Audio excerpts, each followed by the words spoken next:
This is what the Roman Forum looked like in 1864, and this is what it looks like today.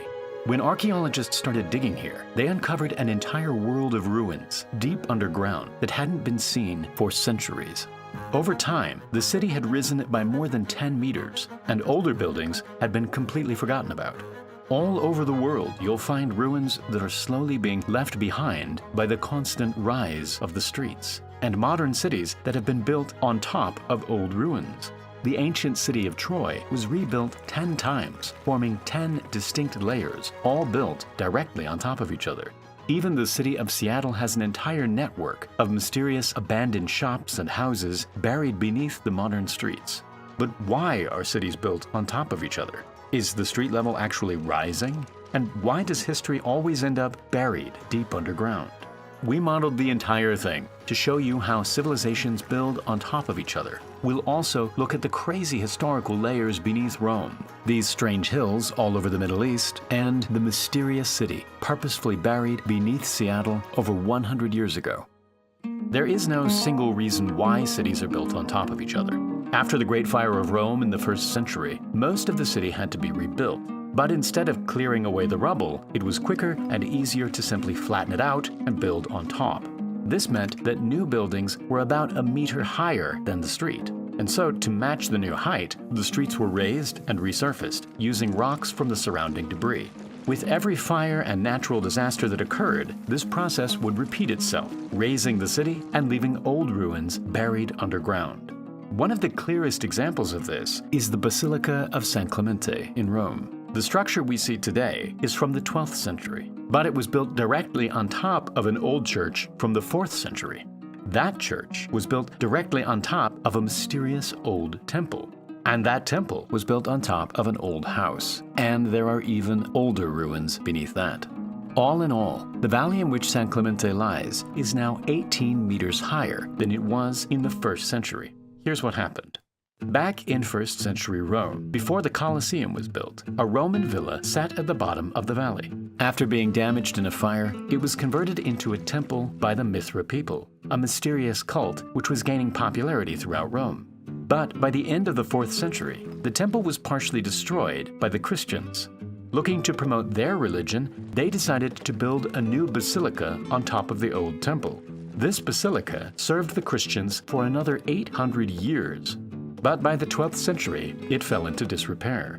After multiple fires and rebuilds around the basilica, the street level had risen considerably. And so instead of knocking it down, a new basilica was built on top. This is the one we see today. Eventually, the ruins beneath the basilica were filled in, and because no one kept track, all knowledge of the previous layers was completely lost. But in the 1800s, an archaeologist started digging and unearthed the old basilica with a staircase leading down to the 1st century temple. Inside was a Mithra shrine, and scrolled on the walls were paintings dedicated to the Mithra god and the logo of the Opera web browser. Just kidding. Opera is bringing a new era of browsing with smarter tabs, seamless multitasking, and fully customizable themes.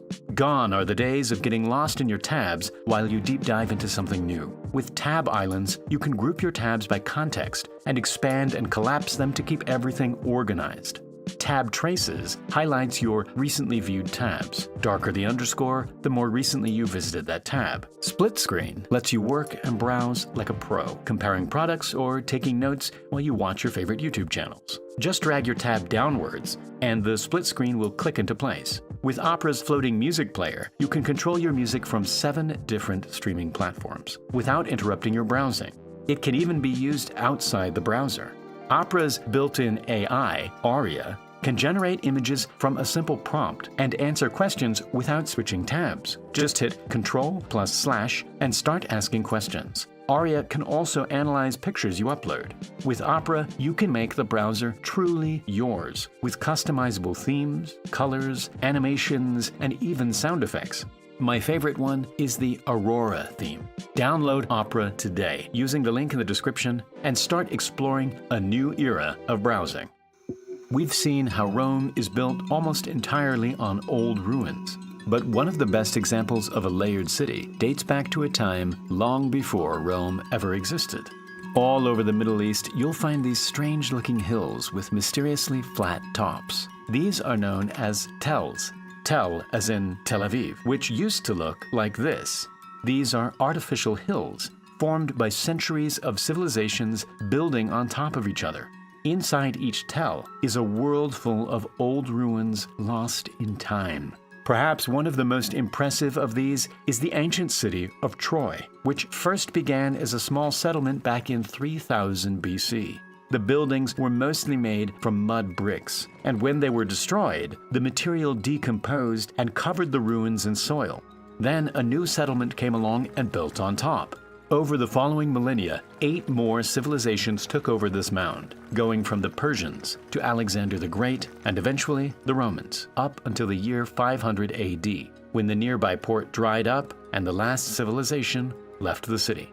Eventually, the buildings crumbled back into the hill and the soil took over, making Troy a complete mystery until it was discovered in the 1800s.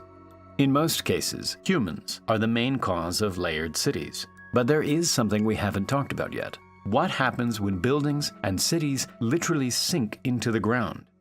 Did you know that Shanghai is currently sinking by around 1 centimeter every year? In fact, most major cities across China are all sinking. For centuries, the only way to get fresh drinking water was to pump it out of the ground. But by doing this, the pores that hold the water are emptied, causing the ground to compress and sink. This is a problem all over the world, but the soil beneath Shanghai is particularly soft, and with the sheer weight of all the skyscrapers sitting on top, the city has shrunk around 3 meters in the last century. When cities sink too much, they fall below sea level and end up completely lost. The only real solution to get above the water is to build on top. That is exactly what happened in Seattle. Although Seattle is only 175 years old, it already has an entire network of streets and abandoned buildings hidden beneath the modern city. In 1889, a devastating fire ripped through the newly formed city, and just like Rome, almost everything had to be rebuilt. The mayor took this as an opportunity to drastically improve the city's design, which already had huge problems with flooding. The idea was to raise the entire city and install drainage pipes underneath the streets, allowing the water to naturally flow out to the sea. To pull this off, 6-meter-high stone walls were built on either side of the streets, and roads were built on top. For a while, Seattle went through a weird phase with its buildings sat 2 stories below street level, and people had to descend on ladders to get to shops and houses. Eventually, the gaps were filled in and proper sidewalks were installed, leaving behind a well-preserved city right beneath Seattle's streets. And now, time for the Primal Space giveaway. The winner of the previous giveaway is Jimmy. Congrats! In the next video, we'll be giving away another $100 Amazon gift card to 1 lucky viewer. All you need to do is sign up at the link below, like the video, and leave a comment saying what you think of these amazing underground ruins. Thank you very much for watching, and I'll see you in the next video.